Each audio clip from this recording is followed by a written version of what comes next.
Okay. Can you explain why you said Juneteenth was killed? Yes, let me explain this. Juneteenth was the last all-black ritual we had to ourselves in this country. Juneteenth was the last all-black celebration we had to ourselves as American Africans. Juneteenth was the last all-black event that had not yet been polluted by the power structure. Chicken noodle soup calling once. Chicken noodle soup calling twice. Chicken noodle soup calling 3 times. But anyway, brothers and sisters, when Joe Biden made Juneteenth a federal holiday, he knew exactly what he was doing. When Joe Biden made Juneteenth a federal holiday, he knew exactly what he was doing. When Joe Biden made Juneteenth a federal holiday, he knew exactly what he was doing. When he federalized it, he multiculturalized it. When he federalized Juneteenth, he multiculturalized Juneteenth. When he federalized it, he multiculturalized it. This is the second year Juneteenth.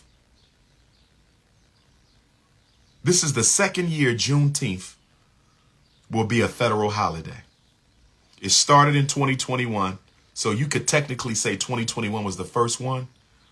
You could say 2021 was the first one, 2022 was the second. This will be the third year that Juneteenth has been colonized by the federal government. It's not black no more.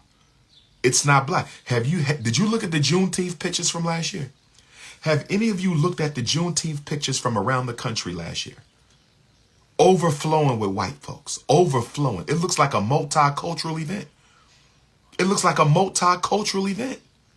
Juneteenth does not look like a black event in most cities anymore. It looks like a multicultural event. And you know, black people greedy for money. You know, black people greedy for money. You know, black people greedy for money. So they pay for the Juneteenth to make sure you don't discuss nothing relevant. The federal government is giving you federal dollars for Juneteenth to make sure nobody discusses anything relevant. So my question, who still has a grassroots Juneteenth funded by the black community with no white money? That's what I want to know. Who still has a grassroots Juneteenth celebration that isn't subsidized with white dollars? Who still has a grassroots Juneteenth that isn't subsidized by the government or corporate America? Oh yes, brothers and sisters. We don't have nothing sacred as a people. We don't have anything. You need a podcast interview? Text my cell. You need a podcast interview? Text my cell. You need a podcast interview? Text my phone, 215-989-9858. That's Clubhouse interviews, Facebook interviews, YouTube interviews, radio interviews, Clubhouse interviews. Text my phone. TV interviews. Text my phone, 215-989-9858. Joe Biden is delivering the Howard University 2023 commencement speech. Can I ask Howard University a question? Can I ask Howard University a question? Can I ask Howard University a question? Why did y'all choose Joe Biden to be the 2023 commencement speaker? I want to know why. I just need an answer. I need Howard University to explain to me why you chose President Joe Biden to be the commencement speaker for this year's graduation. I need somebody to give me some black reasoning. I need to understand, overstand, and understand why the most celebrated HBCU in America. I need somebody to help me understand, overstand, and understand. Can somebody help me understand, overstand, and understand why the most celebrated HBCU in America chose President Joe Biden as your commencement speaker this year. I want to know why. He has ignored black people. He has disrespected black people. He has dismissed black people. He has put the Asians over us. He put the rainbow gangers over us, the Native Americans over us, the Afghanis over us, the Ukrainians over us. Everybody is more important to the Biden administration than black people. Let me guess, Kamala Harris did this as a favor to her alma mater.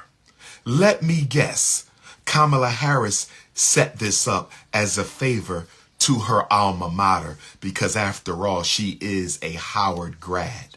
Let me guess, Kamala Harris set this up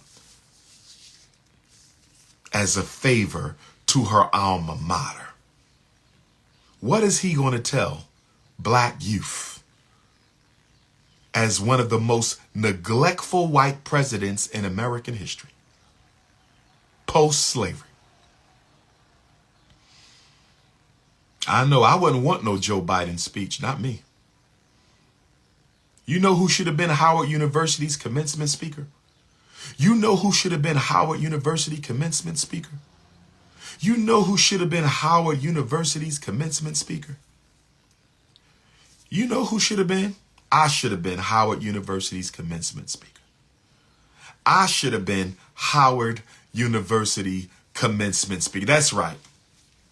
I got the degrees. I got the credentials. I got the experience. I got the notoriety. I got the millions of supporters.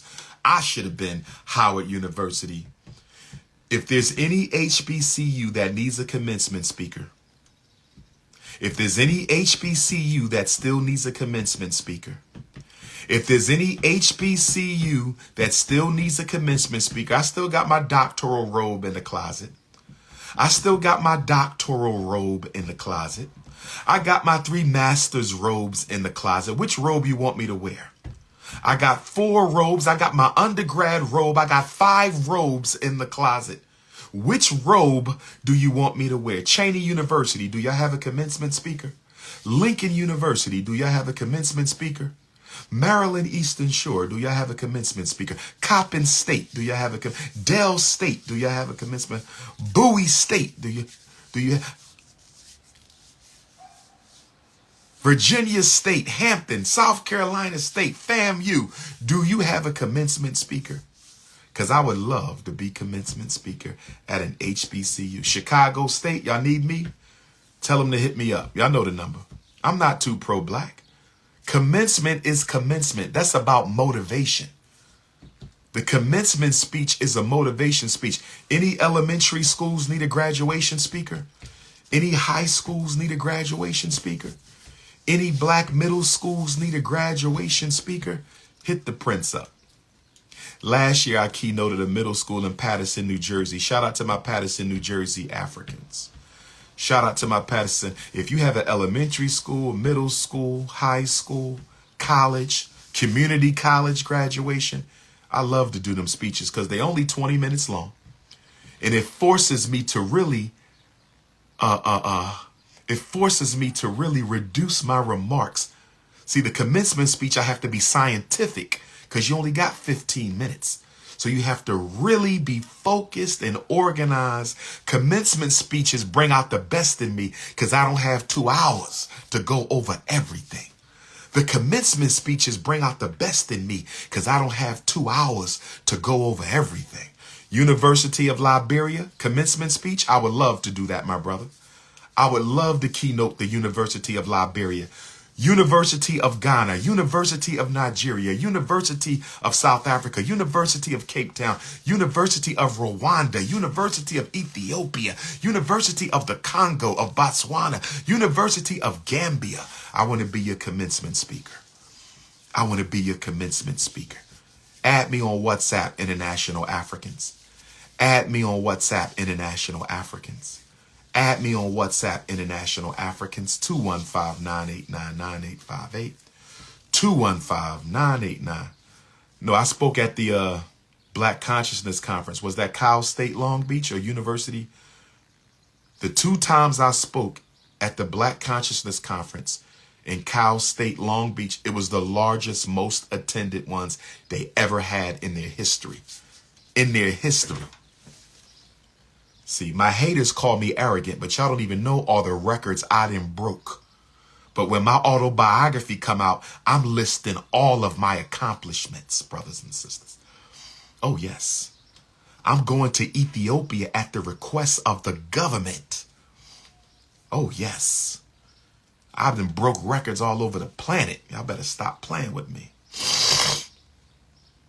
Yasmin, who you calling a monkey, Yasmin? Do I got to block you, sister? Yeah, let me get rid of her. This is an African.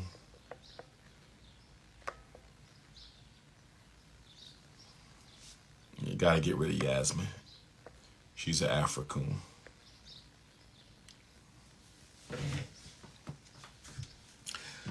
If you are a videographer with excellent editing and videography skills, if you are a videographer with excellent editing and videography skills, if you are a videographer with excellent videography and editing skills, please text me. Please text me. 215-989-9858. Oh, yes. I need to give y'all some Garvey.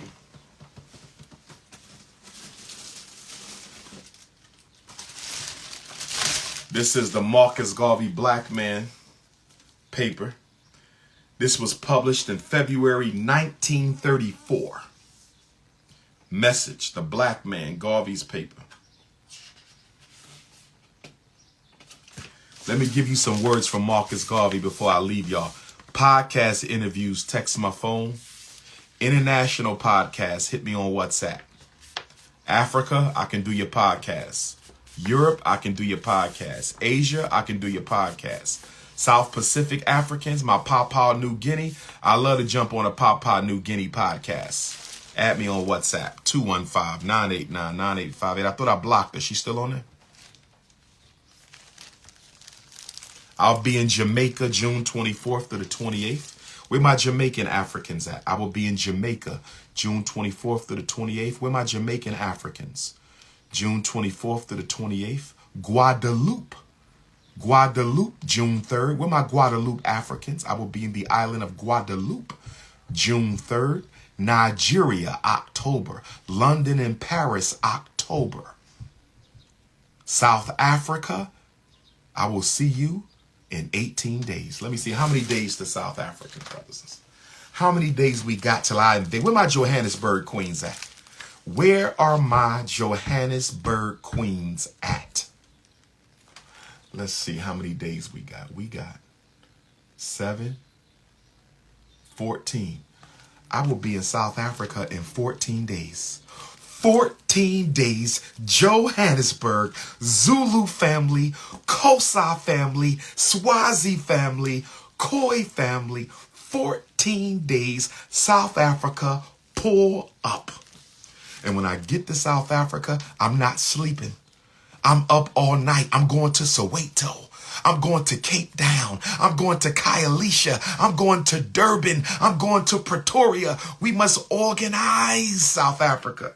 Tell Julius Malema we need a face-to-face. My EFF Africans. My EFF Africans. Me and Julius Malema need a face-to-face. Brother Julius, I ain't seen you. None of my visits to South Africa, my brother. It's time for you to meet the prince. You the face of the South African Revolution. I'm the face of the North American Revolution. It's time, brother. It's time. Julius Malema and Dr. Umar need to meet face to face. Make it happen, EFF. Make it happen, EFF. Make it happen, economic freedom fighters. It's time for me and Julius Malema to meet face to face. The Prince of Pan-Africanism is requesting a meeting with the leader of the economic freedom fighters. What we going to do, family? South Africa, can y'all make that happen? South Africa, why must we meet? Because I am a Pan-Africanist. He is a Pan-Africanist. We're probably the two most prominent Pan-Africanists. So it's time to organize, my brother. The struggle must be won. The struggle must be won. Who is the leader in the Nigerian Pan-African movement? I need to connect. Who is the leader in the Ethiopian Pan-Africanist movement? Who is the leader in the Ghanaian Pan-Africanist movement? Who is the leader of the Togolese Pan-African movement? Who is the leader of the Benin Who is the leader of the Liberian Pan-African? Who is the leader of the Cote d'Ivoire Pan-Africanist movement? Who is the leader of the Congolese and the Botswanan Who is the leader of the Zimbabwe Pan-African movement? We got to organize everybody. We got to organize everybody. We got to organize. I'm definitely going to the Apartheid Museum. I'll always go to the Apartheid Museum. I'm going to Winnie and Nelson Home. I always go to Winnie and Nelson Home. And then I'm going to get something to eat at Winnie Mandela Restaurant. And then I'm going to go to the Hector Peterson Museum. The Hector Peterson Museum is one of my favorite museums in the world. The Hector Peterson Museum in Soweto is one of my favorite museums in the world. Oh, yes. Oh, yes. Oh, yes. Oh, yes. Oh, yes, brothers and sisters. Oh, yes. Let's listen to the words of the most honorable Marcus Garvey. He said, the African, the black man, has not yet learned self-discipline. Garvey said we need discipline. He said, black people have not learned the fundamental principle of organization. Garvey said in 1934, we have not learned discipline as a race of people. Not in America, not in Africa, not in the Caribbean, not in South America, not in Canada, not in Europe, not in Asia. We need discipline. Garvey said we have not learned the fundamental principle of organization. He goes on to say, we profess fraternal relationship, and we seek to establish ourselves on the basis of love. Racial cooperation is what we need. Racial cooperation, says the greatest black leader of the 20th century. Garvey said, we do just the opposite. We do just the opposite. When we come together, and this is why our racial organizations are destroyed. Did y'all hear that? Garvey said we need racial cooperation. But when we come together, we don't cooperate. We fight with one another. Garvey said we need organization. He said the greatest weapon used against African people is disorganization. But when we come together, we want to fight each other.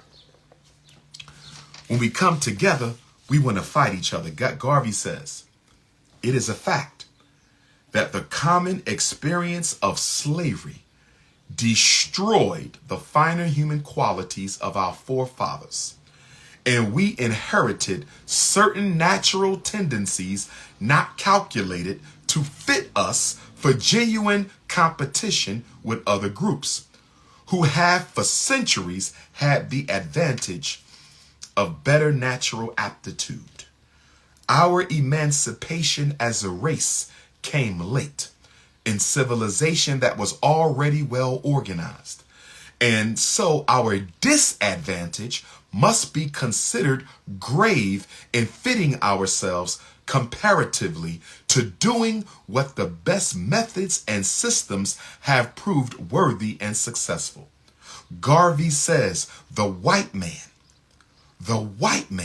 has not entirely eliminated certain faults that created a jar in his own society, but he has to a great extent reached a higher standard than the black man because he is organized.